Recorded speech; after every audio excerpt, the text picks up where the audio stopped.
យើងមកច្រើនណាស់បងប្អូនមកមើលសម្បត្តិត្រីមិនតែពេលព្រឹកគឺមេឃលៀងឥឡូវយើងសម្រាប់កំសាន្តយើងចាប់ផ្ដើមចូល let's go បាទអត់បានសម្បត្តិត្រីក៏យើងបានមកមើលអង្គរដែរសុំទៅចូលយើងចូល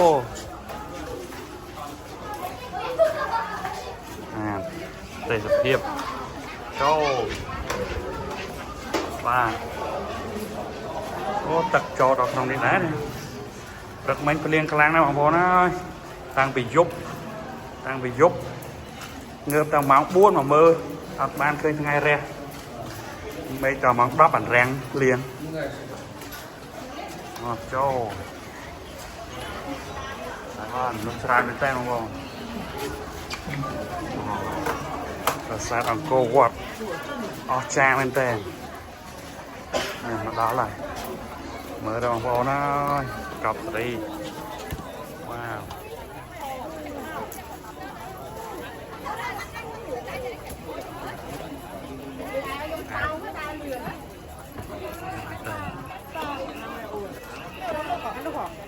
ស្សនភាពថ្ងៃទី 22 មកមើលសម្បត្តិត្រីពេលព្រឹកមិញថ្ងៃ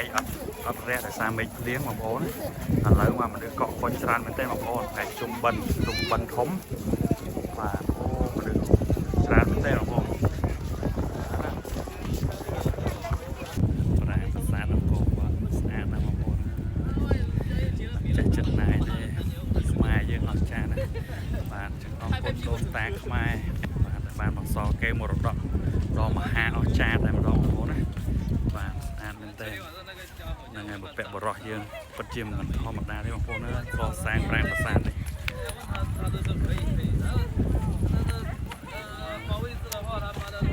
ស្អាតយល់តែមែនទេ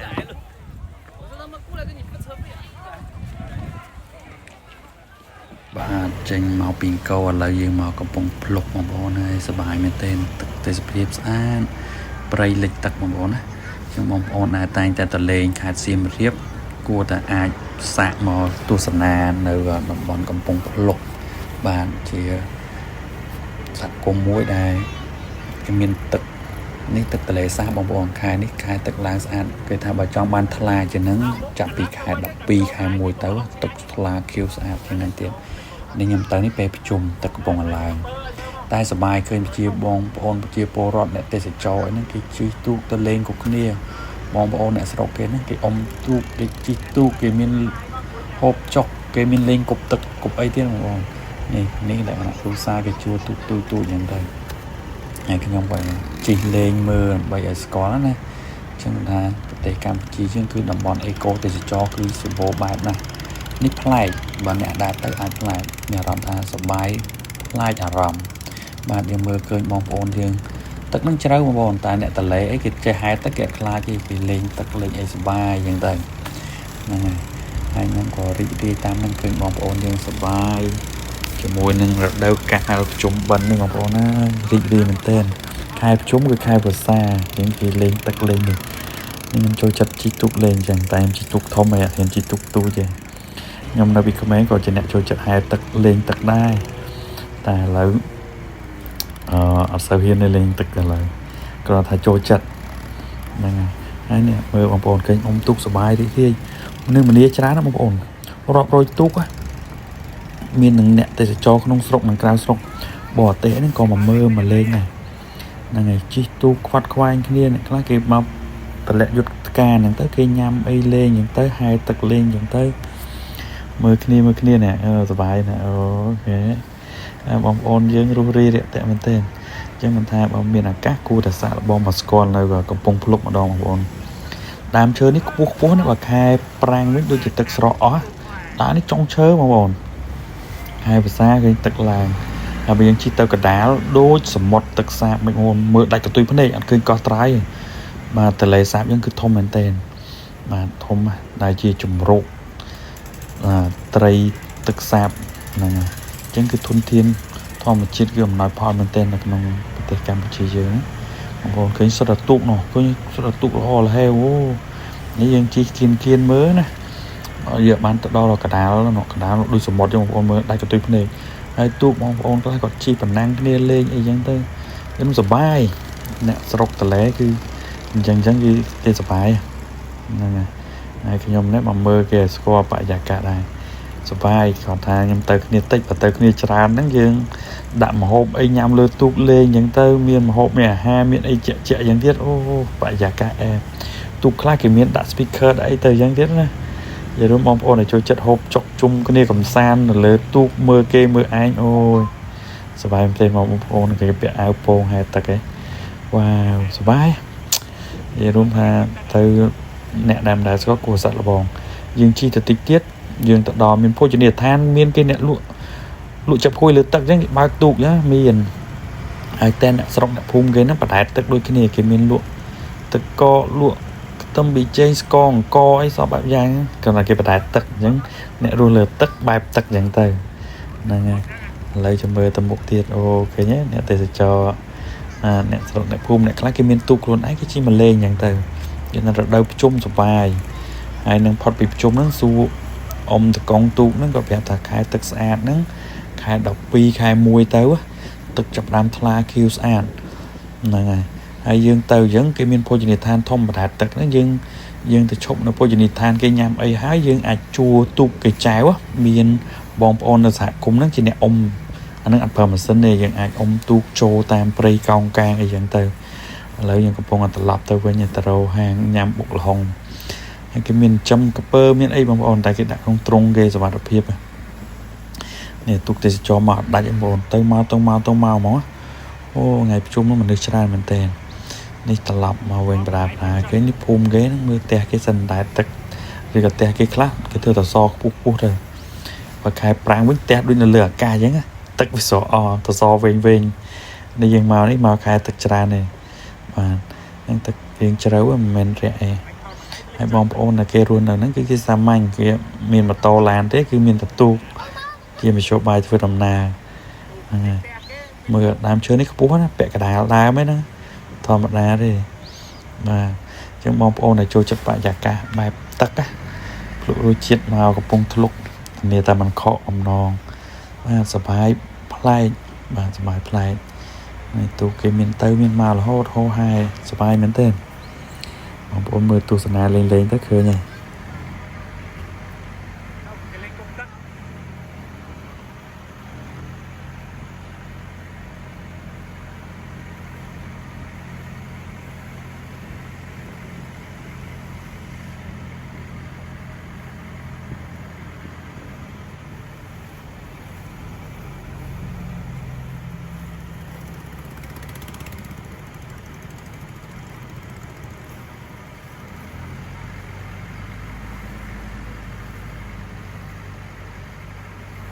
បាទឃើញហើយបាទ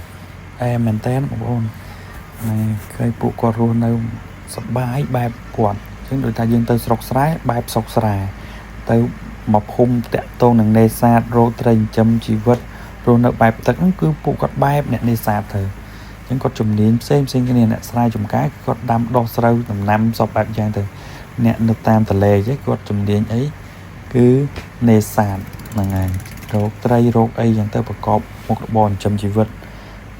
ឬក៏ដូចយើងទេសចរចេះគាត់មានទូកអញ្ចឹងគាត់បានជាអេកូទេសចរដែរអ្នកទេសចរទៅលេងក្នុងសហគមន៍ពួកគាត់មានទូកជួលបើកជូនយើងហ្នឹងគាត់បានចំណូលពីវិស័យដឹកជញ្ជូនភ្ញៀវទេសចរហ្នឹងអញ្ចឹងបងប្អូនគួរតែគ្រប់គ្រងនៅទេសចរក្នុងស្រុកយើងផងដែរហ្នឹងហើយព្រោះអីយើងដឹងហើយផ្ទះលេខ2អីហ្នឹងគឺវាមើលងាយមើលថោកទាំងយើងយកលុយទៅចាយស្រុកវាសោះហ្នឹងហើយអញ្ចឹងយើងកុំខ្វល់ពីពួកហ្នឹងទៀតយើងគ្រាន់តែដឹងតែខ្លួនដឹងតែពួកយើងបាទស្រឡាញ់ជាតិមាតុភូមិគប្បីពហិការឈប់ប្រើផលិតផលបាទប្រទេសដែលជាចោលដែលជាប្រចាំមិត្តមើលងាយមើលថោកយើងហ្នឹងយើងឈប់ប្រើរបស់វាទៅហ្នឹងហើយយើងងាកមកគ្រប់គ្រងផលិតផលក្នុងស្រុកទេសចរក្នុងស្រុកយើងគឺនៅមានច្រើនមហាច្រើនកន្លែងណាដែលអស្ចារ្យលយហ្នឹងហើយយើងសង្ឃឹមថាបងប្អូនយើងទាំងអស់គ្នាដែលជាជាមខ្មែរស្រឡាញ់ប្រទេសខ្មែរបាទត្រូវតែពួតដៃគ្នាកុំឲ្យខ្មាំងសត្រូវមើងងាយនិងបំពេញយើងឲ្យសោះបាទយើងមានលុយមានកាក់ទិញយើងជាអ្នកទិញមិនមែនជាអ្នកសុំគេទេអញ្ចឹងកុំឲ្យពួកដែលជាចោល សៀមជ្រៀនពៀនយើងហ្នឹងមើងងាយយើងបាទយើងទៅប្រទេសវាចាយលុយលើវាសោះវាមើងងាយមើលថាយើងដល់ថ្នាក់ហ្នឹងជាងសកម្មថាបងប្អូននឹងចងចាំនៅទង្វើដ៏អាក្រក់របស់ប្រទេសថៃហ្នឹងអូខេឥឡូវយើងនិយាយរឿងទេសចរយើងវិញវ៉ានេះផ្ទះលក់ចាប់ហួយបងប្អូនមានតកមានអីគេលក់គេហ៎តែគេមិនដែរទឹកហ៎អូឡយមែនតើបាទអញ្ចឹងខ្ញុំទៅទៀតហើយមើលអ្នកភូមិអ្នកស្រុកសប្បាយបាទខ្យល់មកលហិតិចវ៉ាគាត់ឡាយជីទូករៀងលឺសំឡេងទូកខ្លាំងតិចរៀងចង់ហឹងតិចបងប្អូនណាបាទលឺសំឡេងទូកអូមើលអូនៅជួបសិស្សអ្នកទេសចរស្ដាប់សំឡេងធម្មជាតិបន្តិចបងប្អូន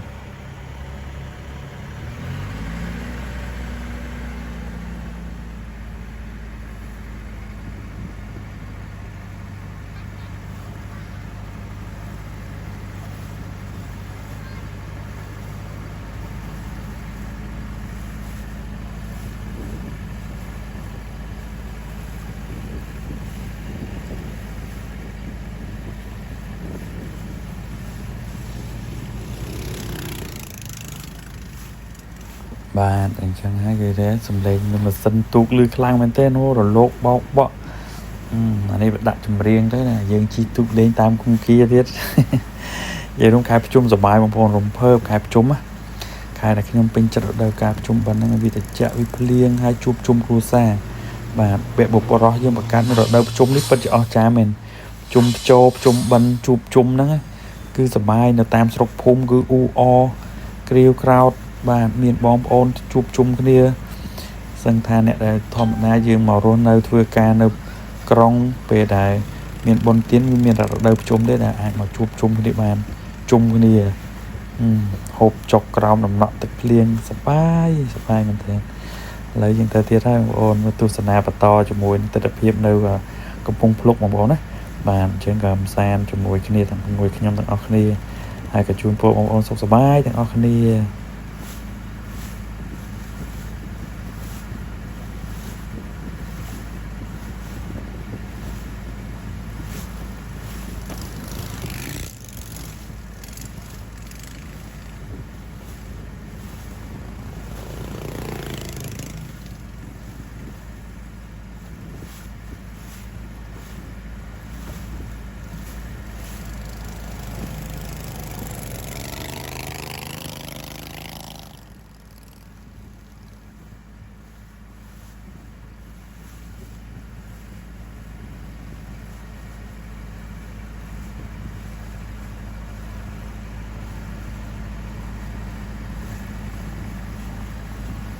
បាទបងប្អូនឃើញហើយសិតតែព្រៃលិចទឹក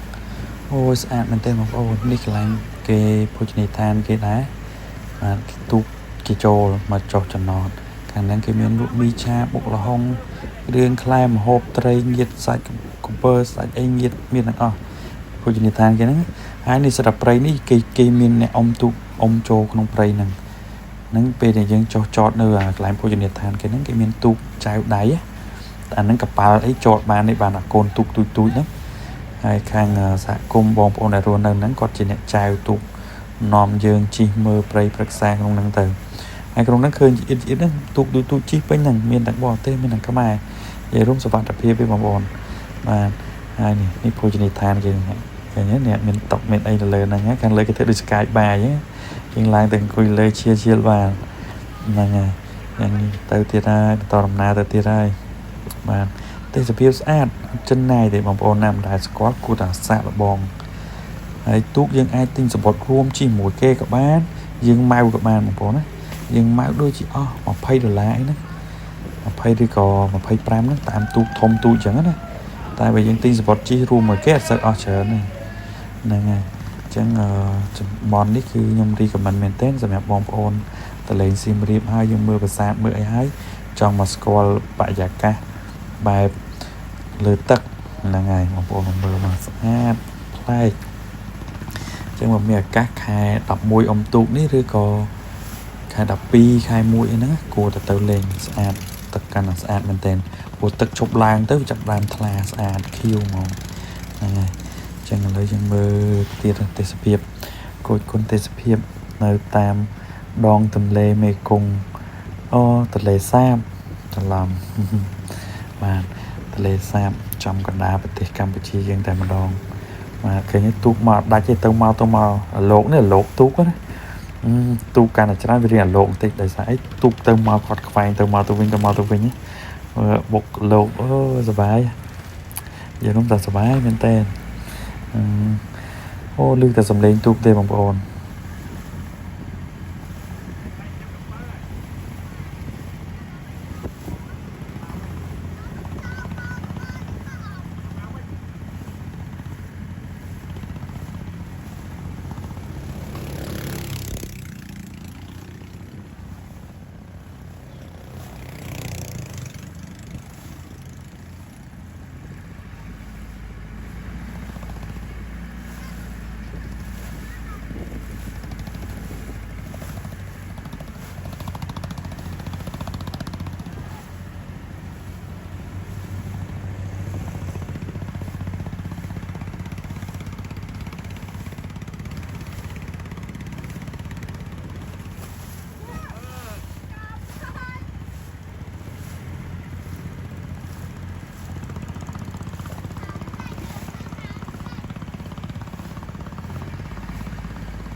បងប្អូនណាដូចសមុទ្រចឹងបងប្អូនឃើញទេមើលត្រាយអត់ឃើញណាទលេសាបវ៉ាវមើលបាទទឹកជាប់នឹងមេឃតែម្ដងបងប្អូនចឹងកុំថាបឹងទលេសាបទូចធំណាស់បងប្អូនហើយខែទឹកឡើងចេះវ៉ាវទឹកមើលដាច់កន្ទុយភ្នែកខាងនេះព្រៃលិចទឹកលយមែនតែនបើយើងហ៊ានតែជិះទៅកណ្ដាលយើងមើលមកវិញដូចយើងនៅកណ្ដាលសមុទ្រយើងមើលកោះមើលត្រាក់ឃើញដូចគ្នាហ្នឹងតែខ្ញុំហ៊ានឲ្យតែកង់ទៅកណ្ដាលពេកទេ